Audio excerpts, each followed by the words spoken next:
Hello friends, back to Bhavani lifestyle. இந்த பசங்களுக்கு வெளியே வெயில் அடிக்கின்னு உள்ளே வந்து படுத்திருக்காங்க. இருந்தும் அந்த வெயில் வந்து அந்த பசங்களை ரொம்ப கொடுமைப்படுத்திக்கிட்டு இருக்கு. செட்டரை இறக்கியுமே வெயில் வருது. இப்போ நான் என்ன செஞ்சுட்டேன், அந்த பிள்ளைங்க மூஞ்சியில் வந்து வெயில் படக்கூட ஷால் எடுத்து விரிச்சிட்டேன். மீறியுமே ஷால் ரொம்ப லேசாக இருக்குது பார்த்தீங்களா, அது உருண்டு உருண்டு கீழே வருது. இந்த குட்டி மிக்சரை புல்லட் மிக்சரை தூக்கி வச்சுட்டேன். இப்போ வந்து துணி கீழே விடாது. இருந்துமே அந்த வெயில் தாக்கம் அதிகம் இருக்கனால நம்ம கூலர் எடுத்து இப்படி வாசலில் வச்சுட்டேன். அப்போ அந்த வெயில் வந்து அந்த கார்னரில் போயிடுது. இந்த திரையை இப்படி போயிட்டா நம்ம பிள்ளைங்க மூஞ்சியில் வந்து வெயில் பட மாட்டுக்கு. இவங்க எதுக்கு உள்ளே வந்து படுத்திருக்காங்க? வெளியே வெயில் மண்டையை பழக்குதுன்னு உங்களுக்கு கேமராவில் வந்து வெயில் தெரியாது, ஆனால் பயங்கர வெயில். அந்த அளவுக்கு வெயில் இருக்குது வெளியே. நம்மளை நம்பி வந்தவங்கள நம்ம எவ்வளோ முடியுமோ அவ்வளோ பாதுகாப்பு தரணும். எவ்வளோ போட்டுமே இந்த பிள்ளைக்கு முகத்தில் வெயில் படுறதுனால நம்ம மேடம் வந்து இப்போ இடத்த மாற்றி இங்கிட்டு வந்துட்டாங்க. இவங்களுக்கெல்லாம் கப்பில் தண்ணி கொடுத்தா இப்போ பத்துறதுல வெயில்னால, அதனால் டைரெக்டாக வாளியில் வாயை வச்சு லபக்குன்னு குடிப்பாங்க.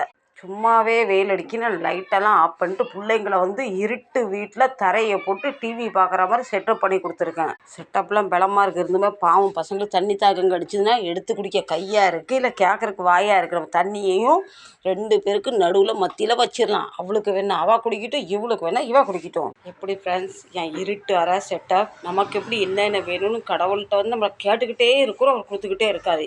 இவங்களுக்கு பாவம் கடவுள் அந்த வாயையும் கொடுக்கல, அந்த உணர்வையும் கொடுக்கல. சரிங்களா? அதனால் நம்ம அவங்கள பார்க்க சோதனைக்கு நான் வீடியோ எடுக்கும் போதெல்லாம் யாராவது ஃபோன் பண்ணிடுறாங்க. கட் அடிக்கிறதுக்குள்ள அந்த ரிங் டவுன் வந்துடுது. இப்போவும் ஒரு ஊர்லேருந்து ஒரு ஃபோன் வந்தது. சரிங்களா? என்ன சொல்ல வந்து நானே மறந்துட்டேன்.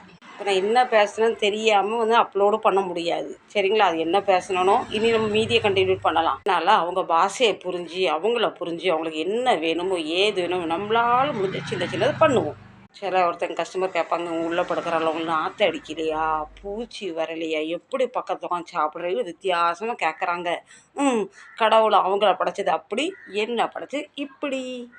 எனக்கு இவங்க மேலே அருவருப்பும் இல்லை, அசிங்கமும் இல்லை. இருக்க பாசம் கூடிக்கிட்டே போகுது. பார்த்த உடனே பிடிக்காது, பார்க்க பிடிக்குன்னு சொன்ன மாதிரி இவங்கள்ட்ட நான் பழகிக்கிட்டு இருக்கேன். இப்போ நம்ம சத்தம் போட்டு பேச வேண்டாம், பாவம் டிஸ்டர்ப் ஆகுதுல்ல.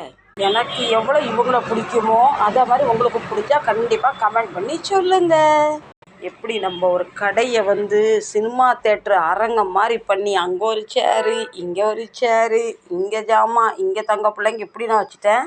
நீங்கள் கமெண்ட் பண்ணலனாலும் நான் உங்களை விட மாட்டேன். என்னன்னு கேட்டுக்கிட்டே இருப்பேன். உங்கள் பொண்ணான கையால் ஒரு சப்ஸ்கிரைப் பண்ணிடுங்க. உங்கள் பொண்ணான கையை ஒரு லைக் பட்டனை தட்டி விட்டுருங்க.